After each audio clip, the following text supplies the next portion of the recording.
the front court is something that we talked about yesterday in Yaxel Lendeborg and Ade Mara. And we referenced that time and time again yesterday. Like, hey, this backcourt could be better than the one that they had last year in Wolf and Golden. Like, watch out for these guys. Yaxel Lendeborg, the best transfer in the country.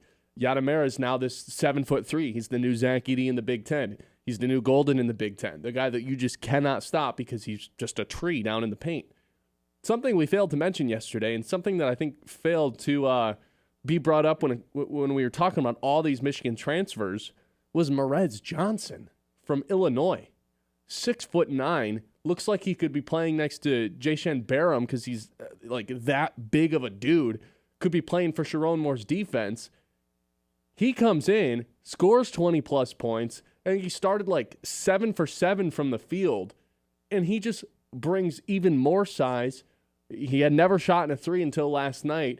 Took a few. Like, all of a sudden, I'm looking at this Michigan front court, not just of Yaxel Lendeborg, who didn't get the start because of a hand injury, not just because of Ade Mara, but now you bring in a guy like Merez Johnson, just this dog of a human being, guy that led the Big Ten in rebounds per 38 minutes or per 40 minutes. You have those three guys playing together, and maybe they struggle to score, but I feel like Yaxel Lendeborg's ability to shoot the ball off the dribble, stretch the floor, that can fix that.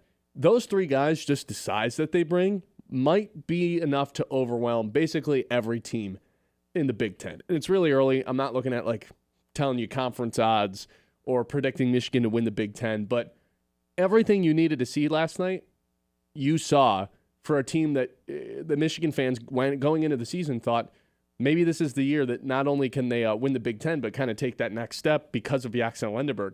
I thought they checked off every box. And here's the funny thing. We did this when Michigan beat, was it New Mexico State, to open up the football season. And then it's kind of been like so-so since then.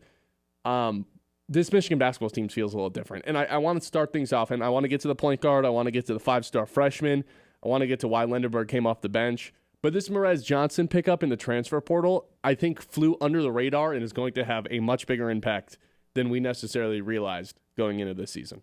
Yeah, we tossed that out yesterday, obviously discussing the big-time additions to the front court in Lendeborg and Ade Mara, but we did throw out Merez Johnson's name yesterday. Like, he was the sneaky guy that I think a lot of people not missed out on them getting him, because obviously you saw that he was added to the roster, but he wasn't this big headliner. Mm-hmm. And I think he was a big get from Illinois. You're seeing that now. He adds a mix to this front court that when they do run into any situations at some point this season where one of the two bigs is in foul trouble or they want to go a bit smaller if Mara isn't having the best night or anything. Like, they have so many different lineups they can roll out there. I'm interested to see if they ever really explore a lineup with all three of them out there. It's obviously a ton of size, a ton of athleticism, maybe a little bit clunky offensively, but if they can figure it out, then I don't see why not. So I'm with you, Ben. This was he was at least the star of last night, mm-hmm. The thing that popped off the page the most for them, especially in a night that you figured it was going to be one of Lendeborg or Mara that was going to be the guy that did it. Yeah, surprisingly, Lendeborg came off the bench. It looked like he was dealing with a little bit of a hand injury, but I don't know. If you're dealing with the hand injury and you're going to play, I guess I don't really understand why you wouldn't just be in the starting lineup. We'll get Safey's thoughts on that in a little bit. The other thing that I thought really popped off the screen last night was Elliot Cadau. Because last year you had this talented guard in Trey Donaldson, could put the ball in the basket, could shoot from 30 feet out, did a lot of stuff off the dribble, but more often than not at the end of these games, he would just dribble the air out of the ball and chuck up some horrendous three and not be able to really initiate any offense. It was just, hey, everybody watch me dribble for the next 15 seconds and then I'm going to launch something. And he hit some of those shots, which was nice, of course, but to watch Cadau go in there and actually play old school point guard, try to get everyone the ball, double-digit assists, looking to set his teammates up, that was what Michigan was missing last season. And they lose a little bit of scoring, but they replace it with someone who's just trying to get everyone else involved. I think Michigan fans are going to end up loving this Cadau guy. First impression, I thought, was phenomenal. Yeah, they didn't really have a true PG last year, and that's kind of exactly what Elliot Cadau brings to the table. That's what he did at UNC the last several years. Is never really going to shoot the ball a ton. Obviously, did get a good amount of threes up last night, but he's not been a shooter in his college basketball career. Everybody got shots up last night. Right, true. But like you said, I mean, the 12 dimes, like that is what they were missing last year. The guard play was the biggest concern with Michigan a year ago. Luckily, they had one of their bigs and Danny Wolf do a ton of creating for them on the perimeter, and they're probably going to get a lot of that this season as well with Yaxel Lendeborg. But bringing at least a playmaker offensively is definitely needed from this team. The scoring aspect from the outside, I think, is still going to be maybe a little bit up in the air as far as who's going to consistently be the guys doing that there.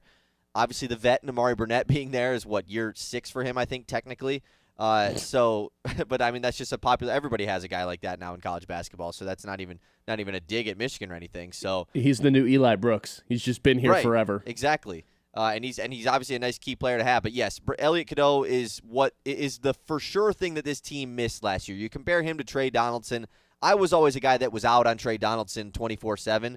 But he also got up the threes because they needed him to get up threes. They didn't have any else that could do so.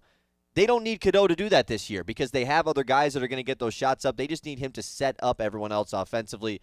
It was a great get. It seems like we're obviously really early into the process, but Dusty May's offseason seems like it is going to really – we're going to look back at this and be like, wow, what a transfer portal cycle Dusty May had. He got Ade Mara in the portal. He got Yaxel Lendeborg in the portal. He got Elliot Cadau in the portal. He got Merez Johnson in the portal. It's unreal. Trey McKenna as a freshman. That's exactly where I was going. Yeah. You mentioned Cadau's not necessarily the scorer, the guard play. Are they going to be able to get someone that can just put the ball in the basket? And Burnett's a great role guy, like a fifth option. He's not a guy you want initiating offense, I don't think. Trey McKenna might be. 5-star guy from Flint, Michigan. This guy, I wasn't the biggest fan of his, and the only reason I wasn't is because I watched one All-American game, one McDonald's All-American game, and boy, was he trigger happy to get that ball up. And I was like, okay, noted. Not much of a passer. Well, you don't need to be much of a passer when you go 6 for 8 from behind the three-point line. And again, you got to take everything with a grain of salt. A lot of these threes were in garbage time.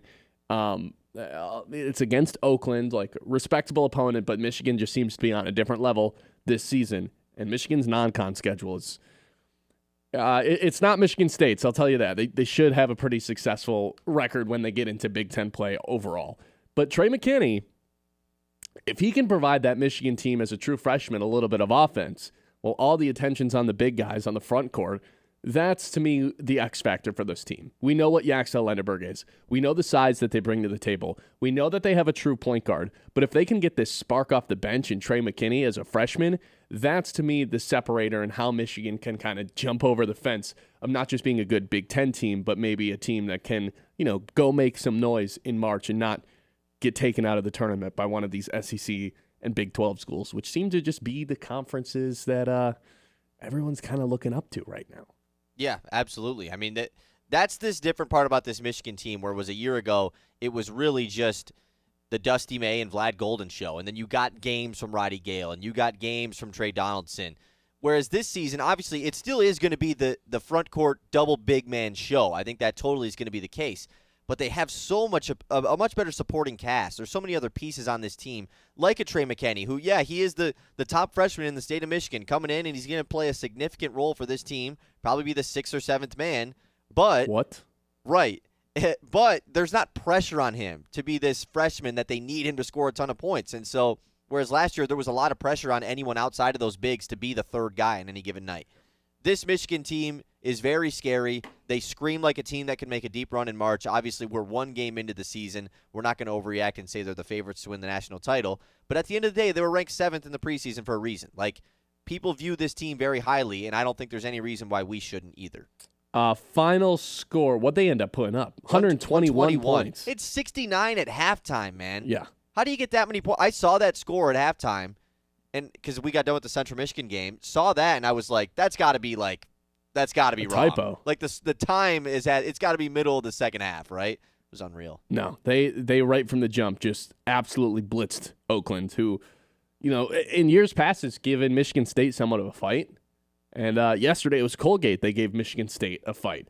MSU didn't hit the ground running the way that Michigan did. They still end up with a win. Both teams are 1-0. Let's talk about the Spartans' first impression on us when we come back. This is the Ben Bosscher Show, live here on 100.9 The Mitt on a Tuesday. We'll get to our Tuesday Tower. We're going to talk to Clayton Safey from thewolverine.com. Got a lot of good stuff coming up, including our trade deadline predictions for the Detroit Lions. 9 o'clock hour, as always, is brought to you by